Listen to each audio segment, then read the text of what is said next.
구약 성경 가운데서도 선지서는 조금 어려운 느낌이 드는 책입니다. 그 이유는 선지자가 우리의 일반적인 생각이나 관점을 보여주는 것이 아니고 하나님의 관점, 하나님의 역사 해석을 보여주기 때문에 때로 하나님의 진단은 우리의 진단과는 완전히 반대가 되는 경우가 많습니다. 또한 하나님의 시간 개념은 우리 시간 개념과 다르기 때문에 우리는 하나님께서 무슨 말씀하시면 금방 그 일이 이루어질 것을 기대하지만 하나님은 역사의 종말을 바라보시면서 전체적으로 하나님이 예언하신 것을 성취하기 때문에 그렇습니다.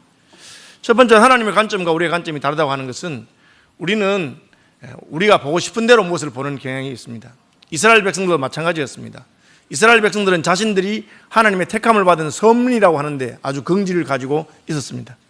그들은 자신들이 선민이기 때문에 하나님은 늘 우리 편이고 우리의 대적들은 우리를 결코 침략해도 이길 수 없고 무찌를 수 없을 것이다. 그런 낙관적인 전망과 기대를 가지고 있었습니다.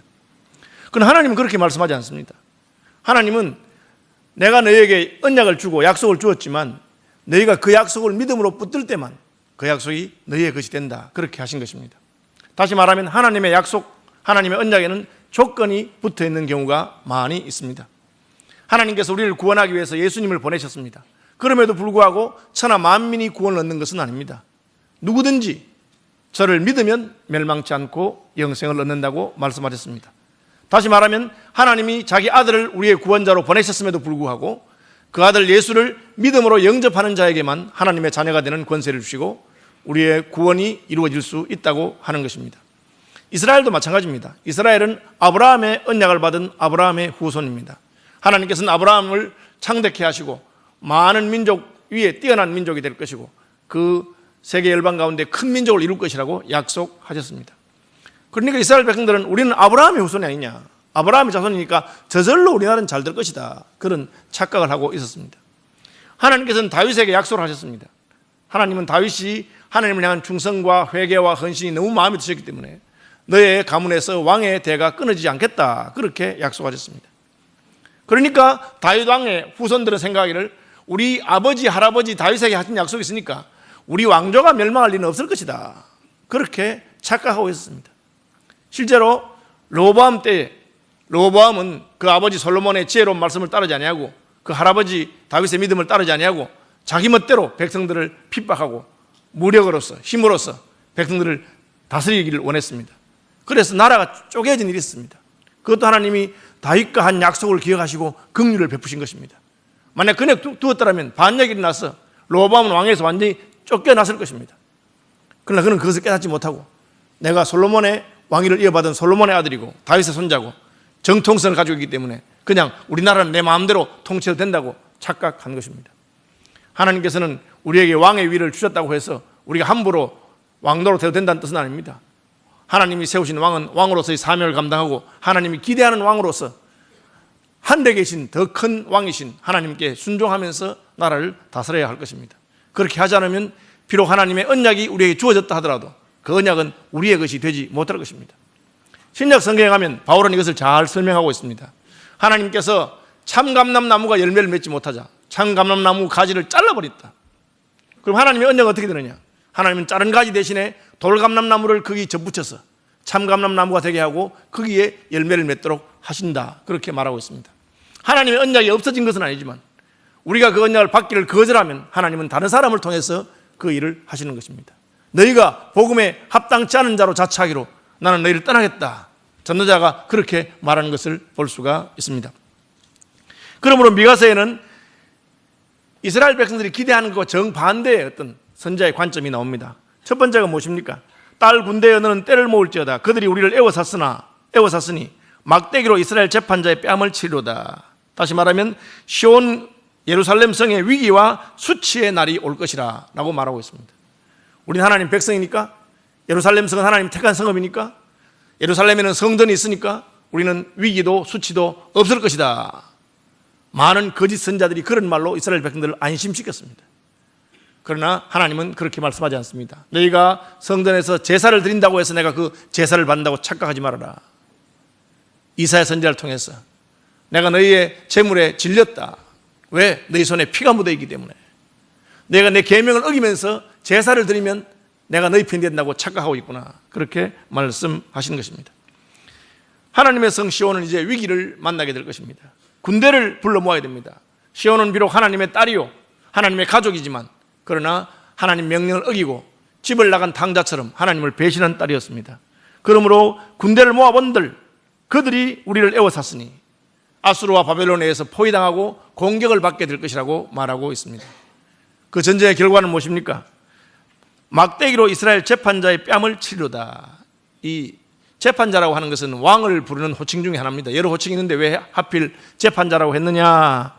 그것은 이 재판자라고 하는 말 쇼페트, 사사할 때 쇼페팀 하거든요. 사사, 다스리는 자, 재판자. 그래서 사사기를 다른 말로 판관기, 재판관의 기록이라고 되어 있습니다. 그런데 왕의 이름은 쇼페트인데 막대기는 쇠베트랍니다. 쇠베트. 히브리어로는 비슷해요. 그래서 네가 왕이냐 왕도래 맞을 것이다. 그런 식으로 표현한 것입니다. 그래서 이스라엘 왕이 뺨을 맞는다고 하는 것은 수치를 당한다고 하는 것입니다. 하나님이 세운 왕인데 왜 수치를 당합니까? 더 이상 하나님의 보호하심이 없기 때문에 그런 것입니다. 우리는 이스라엘 백성들이 수치를 당한 역사를 여러 번 알고 있습니다. 애굽에서 수치를 당했습니다. 요셉이 애굽을 구원했음에도 불구하고 요셉을 알지 못한 왕이 이스라엘 백성들에게 수치를 주고 그들을 모욕했습니다. 왜 그런 일이 생겼습니까? 이스라엘 백성들이 아브라함과 맺은 하나님의 언약을 잊어버리고 그저 애굽의 생활에 취해 있었기 때문입니다. 그들은 할례를 베풀지 않았습니다. 그래서 길갈에서 할례를 베풀면서 애굽의 수치가 굴러갔다. 그렇게 표현하게 되는 것을 볼 수가 있습니다. 하나님이 약속하신 젖과 꿀이 흐르는 가나안 땅에서 어떤 일이 있었습니까? 꼭 같은 일이 있었습니다. 하나님께서는 이방 민족들을 통해서 이스라엘 백성들이 수치를 당하도록 했습니다. 기드온과 같은 사산 겁이 나서 땅굴을 파고 땅을 깊이 파서 거기서 포도주를 타작하는 그런 일을 했습니다. 왜? 미디안이 공격하는 것이 겁이 나기 때문입니다. 왜 그런 일이 생겼습니까? 하나님께서 여호수아에게 이스라엘에 있는 가나안 족속들을 다 멸절하라고 했는데도 불구하고 별것 아닌 것 같아서 조금 남겨둔 것입니다. 그 남겨둔 부족들이 다시 강해지면서 이스라엘 공격하는 그런 일이 있습니다. 항상 하나님 백성들이 수치를 당하는 배후에는 그들이 하나님의 명령을 우습게 생각하고 하나님의 계명을 사소한 것으로 생각하면서 순종치 아니했기 때문에 수치를 당하는 일이 생겨나는 것을 볼 수가 있습니다. 이스라엘 백성들은 마치 왕이 없어서 자신들이 수치를 당하는 것처럼 생각했습니다. 그래서 하나님에게 왕을 달라고 쫄랐습니다. 하나님께서 왕이 내가 너희 왕이 아니냐, 너희가 나를 왕으로 섬기면 내가 너희를 책임질 것인데 무슨 인간 왕이 필요하냐. 그래도 왕을 달라고 합니다. 그래서 세운 왕이 사울입니다. 사울은 잘생기고 용사고 이스라엘 백성들을 구원할 자처럼 보였습니다. 그러나 막상 그가 왕의 자리에 올라가자 그는 하나님을 무시하기 시작하고 왕으로서의 권력을 가지고 자기 마음대로 행하기 시작했습니다. 역시 하나님의 영광이 떠나자 사울과 그의 장군들은 블레셋의 위대한 장군이었던 골리앗에 의해서 수치를 당하기 시작했습니다. 온 이스라엘 군대와 왕이 골리앗 한 사람의 도발 앞에 꼼짝 못하고 있는 것을 보게 됩니다. 꼭 같은 일이 일어날 것을 말하고 있습니다. 블레셋이 이스라엘을 멸시했던 것처럼 아수르와 바벨론이 와서 이스라엘과 유다를 멸시할 것입니다. 그러면서 성 안에 포위당한 왕에게 편지를 보내가지고 너희들이 왜 항복하고 있느냐, 너희가 섬긴 하나님이 너희를 구원할 줄 아느냐, 그렇게 말하면서 얼마 있으면 너희들이 너희 자식을 삶아 먹어야 될 것이다. 그런 무례한 말로 백성들을 선동하고 모욕하는 일이 일어나고 있었습니다. 하나님께서는 우리가 비록 하나님의 언약의 백성이라 하더라도 하나님의 언약을 배신하고 언약을 무시하고 하나님을 믿지 않는다면 하나님 우리를 보호하지 않을 것이라고 경고하고 계십니다. 오늘 우리가 서울 시민교회 적이 있다는 것이, 우리가 교적부 이름이 있다는 것이 우리를 지켜주는 것이 아닙니다. 우리를 지켜주는 것은 하나님이시며 그 하나님은 자기를 믿는 자에게 신실하신 분입니다. 이 헬라어에서 믿는다는 말과 신실하다는 말은 같은 것입니다. 우리가 하나님에게 믿음을 지키면 하나님도 우리에게 신실함을 보여주실 것입니다. 이스라엘 백성들은 그것을 잊어버렸기 때문에 비록 다윗 왕의 후예라 하더라도 그들은 왕위에서 쫓겨나게 될 것이고 바벨론의 포로로 잡혀가게 될 것을 말씀하고 있습니다. 그러면 하나님께서는 이 언약을 영원히 버리신 것입니까? 그렇지 않습니다. 우리가 하나님의 언약을 어겨서 하나님의 약속이 깨트려지게 될 때 하나님은 돌감람나무를 참감람나무에 접붙여서 새로운 감람나무를 만드시는 것처럼 하나님께서는 자신의 방법으로 새로운 일을 하십니다. 하나님께서 다윗에게 주신 그 약속, 다윗의 후대에서 왕들이 태어나서 그 백성을 다스릴 것이라고 했는데 그 왕들이 하나님 말씀을 듣지 아니하고 하나님의 언약을 어기니까 하나님께서는 그 왕들을 물리치시고 새로운 왕을 우리에게 보내신다고 말씀하고 있습니다. 그 또한 다윗의 자손일 것이라고 말합니다. 왜? 하나님이 다윗과 맺은 언약을 기억하셨기 때문에 그러한 것입니다. 2절입니다. 베들레헴 에브라다야. 이 베들레헴 에브라다는 그 베들레헴이라고 하는 이름을 가진 다른 지명이 하나 더 있어서 그 예루살렘 옆에 있는 다윗의 고을 베들레헴을 베들레헴 에브라다고 합니다. 그래서 이 베들레헴 에브라다는 예루살렘이라고 하는 큰 도시에 붙어 있는 위성 도시로서 예루살렘의 명절 때 제사 드리는 양들을 공급하는 곳입니다. 그래서 베들레헴에는 목축하는 사람들이 많이 있는 곳입니다. 다윗의 고향이기도 합니다.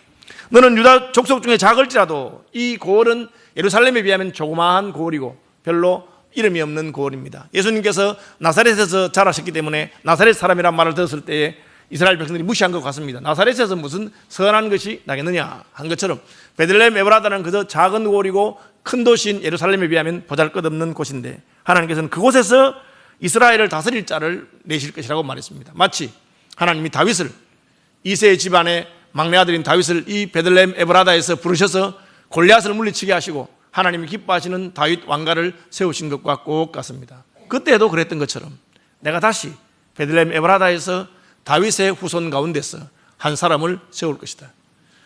솔로몬으로 말미암아 이어진 그 왕위를 계승한 왕들이 더 이상 하나님의 마음에 합한 왕이 아니기 때문에 하나님께서는 새로운 왕 이스라엘을 다스릴 자를 세울 것이라고 말합니다. 그런데 그 왕은 약간 특이합니다. 다윗의 가문이긴 하지만 그의 근본은 상고의 영혼에 있느니라. 이게 무슨 말입니까? 사람이지만 사람이 아닌 것 같다는 거죠. 근본이 상고에 있다. 영혼에 있다. 영혼에서부터 오신 분입니다. 우리는 이 말이 무엇인지 분명히 이해합니다. 딱 들으면 예수님을 말하는구나. 다윗의 자손 예수 그리스도가 하나님이 보내신 하나님의 아들이신 예수님이시구나. 그러나 이것을 처음 들은 사람들은 굉장히 어려운 말입니다.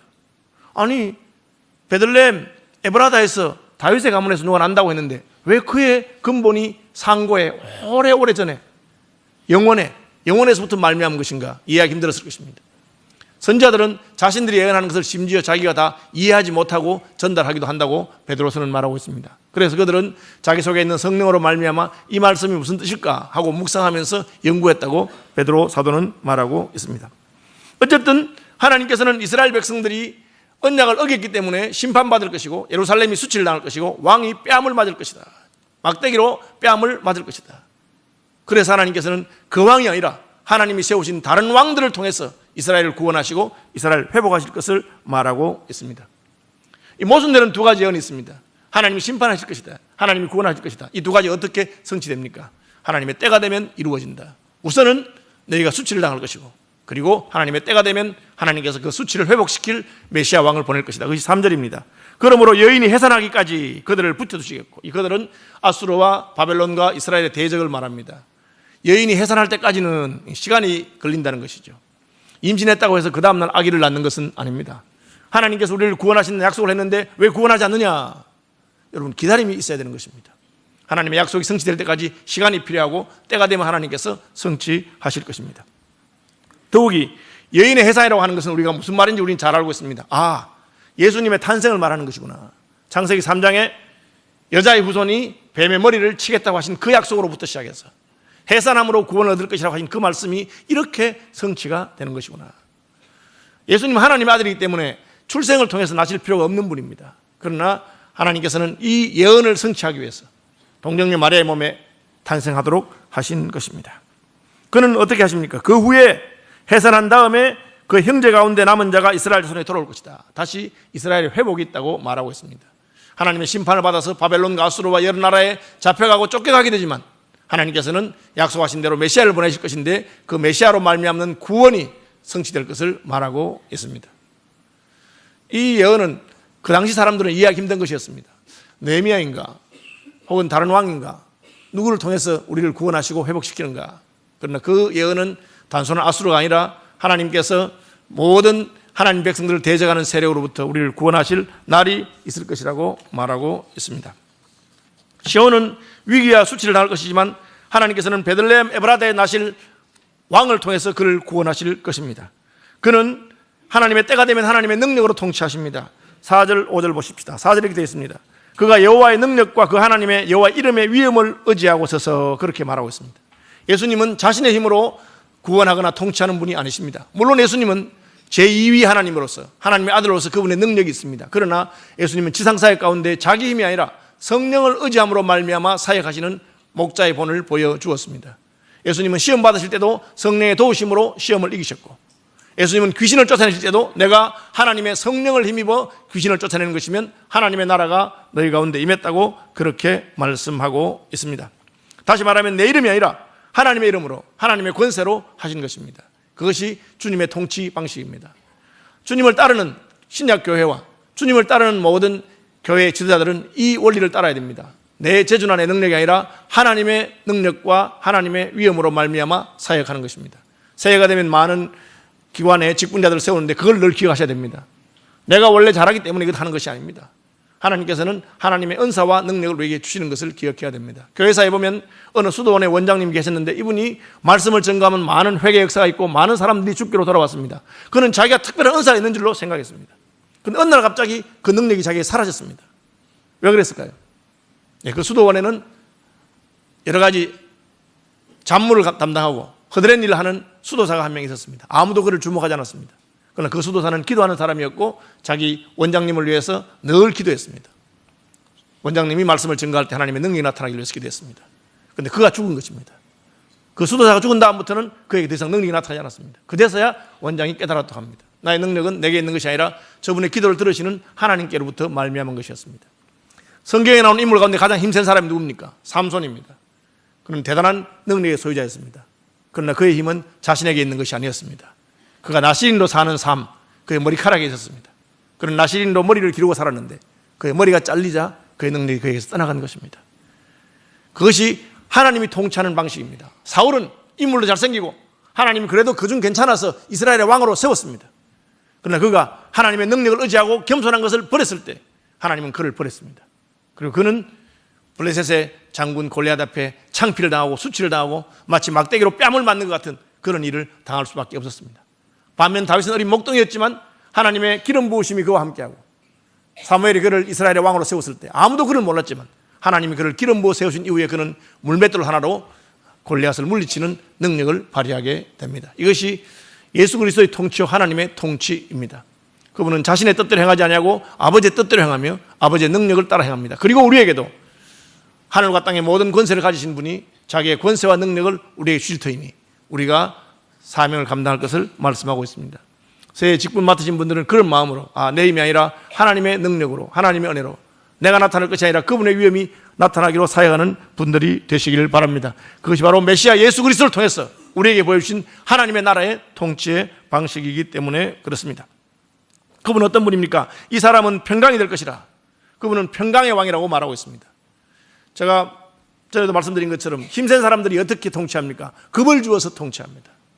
그것이 북한의 김정은이나 김정일이나 김일성이 통치하는 방식이고 중국의 시진핑이 하는 방식입니다. 독재자들이 하는 방식입니다. 겁을 줍니다. 왜? 내가 힘이 있으니까. 까불면 박살 난다고 하는 것입니다. 그런데 우리의 왕이신 예수 그리스도는 평강의 왕이라 평화로 통치할 것을 말하고 있습니다. 그는 우리를 위협하는 분이 아닙니다.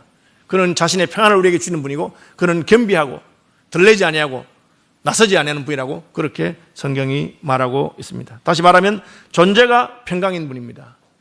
그리고 예수님 말씀하시기를 힘센 자가 땅을 기업으로 차지하는 것이 아니라 온유한 자가 땅을 기업으로 차지할 것이다. 그것이 하나님 나라의 통치의 방식이라고 말하고 있습니다. 옆에 사람이 힘이 세면 어떻습니까? 우리 위축됩니다. 이웃 나라가 강하면 우리가 어떻게 됩니까? 기가 죽습니다. 지금 우리나라는 세계에서 가장 강한 네 나라가 우리를 둘러싸고 있습니다. 중국과 러시아와 미국과 일본입니다.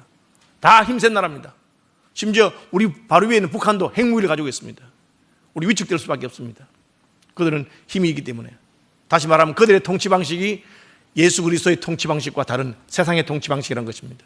우리의 왕이신 예수께서는 힘이 세고 강하신 분이지만 그는 우리의 평강이시오, 우리의 발을 씻기시는 분이시오, 우리의 눈물을 닦아주는 분이시라고 성경이 말하고 있습니다.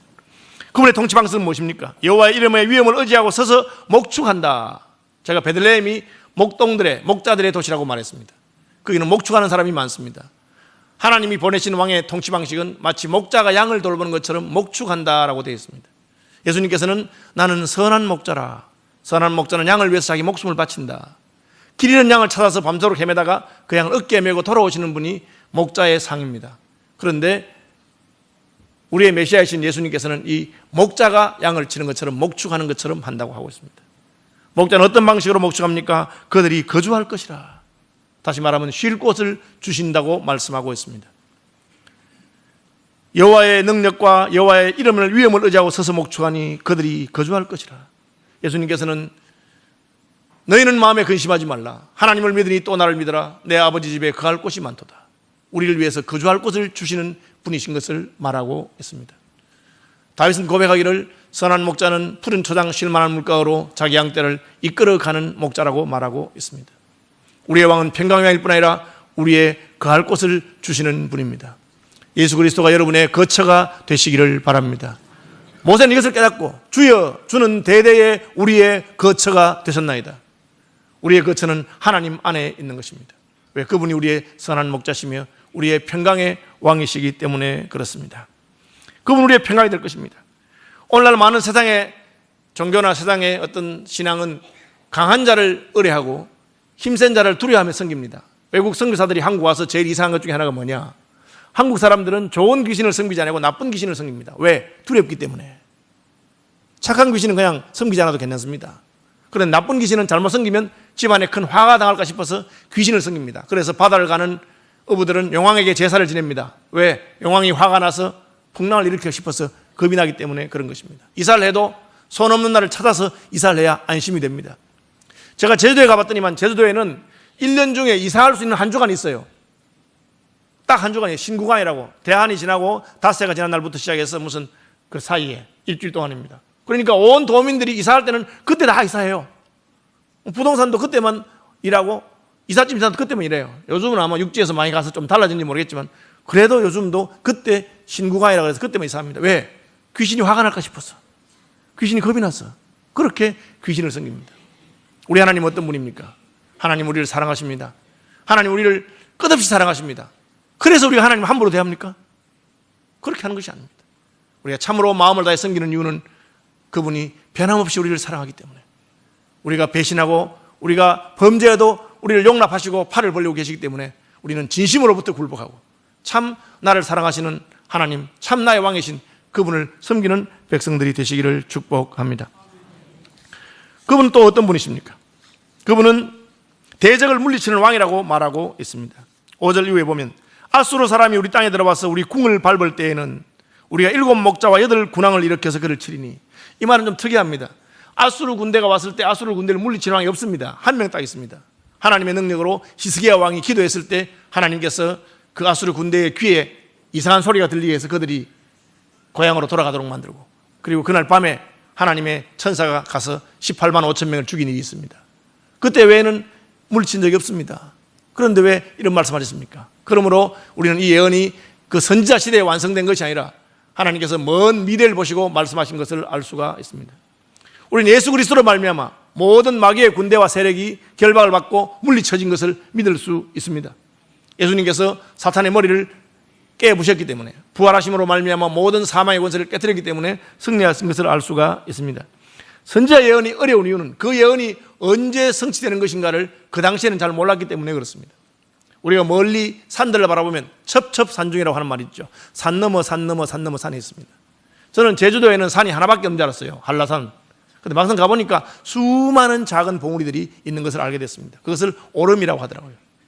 아주 윗새 오름, 무슨 오름, 다 그게 많은 봉우리들이 모여서 산이 이루어지고 있습니다. 하나님의 예언의 성취는 그러합니다. 그 당시에는 눈앞에 이것처럼 보이지만 사실은 하나님의 구원 역사 전체를 보고 예수 그리스도로 말미암아 성취하는 것입니다. 아수르를 히스기야 왕이 물리쳤습니다. 기도함으로. 다른 왕들도 그런 믿음이 있었으면 그것을 그들의 시대에 경험했을 것입니다. 그러나 많은 이스라엘 왕들은 하나님의 승리, 7 목자와 8 군왕을 보내서 승리케 하시는 것을 경험하지 못했습니다. 예수 그리스도께서는 그것을 완성하시고, 예수님이 70명의 제자를 보내시면서 하신 말씀이 뭡니까? 귀신을 제어하는 능력을 줄 테니까 복음을 전하면서 대적하는 자를 물리쳐라. 그리고 그들이 갔다 와서 예수의 이름으로 귀신이 하늘에서 떨어지는 것을 우리가 경험하게 되었다. 그렇게 말하고 있습니다. 오늘날 저와 여러분도 예수 그리스도의 능력의 통치 아래 있기 때문에 어떤 대적이 오더라도 우리가 예수님의 능력을 의지하고 하나님을 신뢰하고 그들과 대적할 때 마귀는 물려갈 것을 믿으시기를 바랍니다. 7 목자와 8 군왕을 일으킵니다. 70인의 제자가 사역했고 사도들이 했던 것처럼 주의 교회에 하나님이 능력을 주셔서 교회가 기도하고 교회가 믿고 나아갈 때 하나님은 대적을 물리치게 될 것입니다. 제가 새벽기도 때 말씀드렸는데 저희 OMF 선교사님 중에 중국으로 돌아가시려다가 추방돼서 지금 못 가고 있는 분이 있습니다. 자기가 목회하고 교제하고 하던 교회, 지하교회, 미등록 교회에 200명이 잡혀갔습니다. 그리고 목사들 다 잡혀갔습니다. 목사들은 국가전복 혐의래요.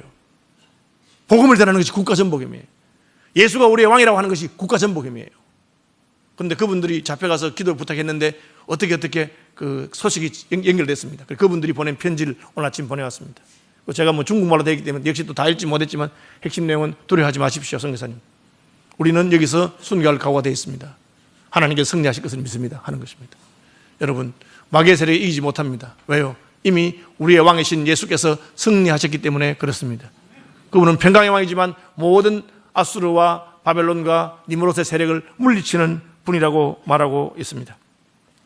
그분의 승리는 어떻게 우리에게 임할 것입니까? 7절, 야곱의 남은 자는 많은 백성 가운데 있으리니, 이스라엘이 많은 백성 가운데 흩어질 것을 말하고 있습니다. 그럼 흩어지고 멀리 쫓겨났으니까 끝입니까? 아닙니다. 그들은 여호와께로부터 내리는 이슬 같고 풀에 내리는 담비 같아서 오히려 다른 사람들에게 복이 된다고 말하고 있습니다. 우리는 예수 믿어서 우리가 복을 받는다, 그런 생각을 하죠. 그러나 성경의 복은 그렇지 않습니다. 예수 믿어서 너희가 많은 사람의 축복이 될 것이다. 너희가 하나님께로부터 내리는 이슬이 될 것이고 풀 위에 내리는 담비와 같이 될 것이다, 그렇게 말하고 있습니다. 하나님이 아브라함에게 주신 복이 무엇입니까? 너는 복의 근원이 될 것이다. 너를 축복하는 자가 복을 받고 너를 저주하는 자가 저주받을 것이다. 너는 복의 근원이 될 것이다. 여러분, 예수 믿고 내가 단순히 복 받는 정도로 기대를 낮추지 말기 바랍니다. 이미 예수 믿는 순간에 우리는 복 받았습니다. 하나님이 우리에게 기대하시는 복은 어떤 것입니까? 우리를 통해서 세계와 열방이 복을 받는 것입니다. 요셉으로 말미암아 애굽이 구원함을 받는 것처럼, 다니엘로 말미암아 바벨론이 복을 받는 것처럼, 그것이 하나님께서 주시는 복입니다. 바울로 말미암아 바울이 탔던 배가 그에 있는 모든 생명이 구원을 얻는 것과 같습니다. 그것이 여호와께로부터 내리는 이슬 같고 풀에 내리는 담비와 같이 우리를 되게 하시겠다. 비록 세계와 열방에 흩어져 있다 하더라도 가는 곳마다 우리는 하나님의 구원과 하나님의 복을 보여주는 백성이 될 것입니다. 야곱의 남은 자는 여러 나라 가운데와 많은 백성 가운데 있으리니, 흩어진 것이죠. 뿔뿔이 흩어진 무슨 힘이 있겠습니까? 힘이 없어 보이는데 그들은 수풀의 짐승들 중 사자 같고 양떼 중에 젊은 사자 같았어. 양이 수백 수천 마리 있어도 그 중에 사자가 한 마리 있으면 사자가 그 모든 양을 통치하는 것입니다. 양의 숫자가 많다고 해서 사자를 이길 수 없습니다. 하나님께서는 우리가 흩어져 살고 외롭게 살고 선교사의 삶을 살거나 나그네의 삶을 산다고 하더라도 수풀 가운데 사자 같고 양떼 중에 젊은 사자와 같이 우리를 세우실 것이라고 합니다. 이것이 하나님의 놀라운 신비입니다. 우리는 겸손하고 온유하고 풀에 내리는 담비와 같고 하늘에서 내리는 이슬과 같을지라도 하나님 우리를 사자와 같이 세우십니다. 우리는 예수님의 통치 방식에서 그걸 보게 됩니다. 그분은 세상 죄를 지고 가는 하나님의 어린 양이시면서 유다 지파의 사자가 될 것이라고 성경이 말하고 있습니다. 하나님께서 대적을 물리치는 방법은 무엇입니까? 10절, 그날에 이르르는 내가 내 군마를 내 가운데서 멸절하며 병거를 부수며, 이 말은 군마와 병거가 필요 없다는 것입니다. 우리의 군마와 병거를 가지고 승리하는 것이 아닙니다. 하나님께서 직접 우리에게 승리를 주실 것이기 때문에 그렇습니다. 내 땅에 성읍을 멸하며 견고한 성을 무너뜨릴 것이며, 성이 견고하다고 해서 안전한 것이 아니라는 뜻입니다. 내게는 하나님께서 우리의 성읍이 되실 것이다. 이것은 선자들이 여러 번 말한 것입니다. 여호와께서 우리의 불성각이 될 것이고 여호와께서 우리의 병거와 마병이 될 것이다. 내가 너의 기업이 될 것이라고 말씀하고 있습니다. 또한 내가 또 복수를 내 손에서 끊으며 점쟁이가 없을 것이다. 다시 말하면 우리는 우리의 힘으로 승리하는 자가 아니라 하나님의 은혜로 승리하기 때문에 하나님께서 우리와 함께하기 위해서 점술과 점쟁이와 복술과 우상숭배와 하나님이 싫어하는 모든 것을 끊는다는 것입니다. 우리에게는 더 이상 군인이 병거가 많은 것이, 돈이 많은 것이, 권력이 높은 것이 우리의 힘이 아니라 하나님이 우리의 힘이시며, 또한 우상을 멀리하고 하나님이 싫어하는 것을 떠나는 것이 우리의 힘이 될 것이라고 말하고 있습니다. 내가 또 내 아세라 목상을 버리고 내 성읍을 멸할 것이고 하나님을 대적했던 모든 것을 파괴할 것입니다. 그것이 하나님께서 대적을 물리치는 방식입니다. 오늘날도 마찬가지입니다. 하나님께서는 세상의 왕이 하나님의 뜻을 따르지 아니할 때 하나님의 뜻을 따르는 참된 왕인 예수 그리스도를 보내어 주셨습니다. 그분은 하나님의 방식으로, 하나님의 위엄으로 통치하시는 분입니다. 그분은 병거나 마병이나 칼로 하지 않습니다. 베드로가 잡혀가는 예수님을 막기 위해서 칼로 말고기를 쳤을 때 예수님은 칼을 쓰는 자는 칼로 망할 것이다. 내 나라는 거기에 있는 것이 아니라 하나님의 평강과 하나님의 능력으로 통치하는 왕이신 것을 보여주었습니다. 하나님께서 은혜를 주셔서 저와 여러분도 이 믿음의 길을 따라 살아가게 되기를 바랍니다. 평강의 왕이신 예수 그리스도, 우리의 믿음의 선조들이, 우리 열조들이, 우리의 지난 세월들이 하나님의 언약을 무시하고 하나님 말씀대로 살지 않았기 때문에 우리에게 전쟁과 기근과 그리고 여러 환난의 소식이 들릴 때 우리는 어떻게 하면 그것을 회복해서 병거를 더 많이 만들고 힘을 기를 것인가를 생각할 것이 아니라 하나님 앞에 잘못한 것을 회개하고 하나님 앞에 거룩한 삶을 살고 하나님의 능력이 우리를 붙드시도록 하는 그런 믿음의 백성이 되시기를 축복합니다. 성탄의 계절에 낮고 천한 외양간에 오셨던 예수 그리스도께서 저와 여러분의 마음에 오셔서 왕으로 통치하시기를 축복합니다.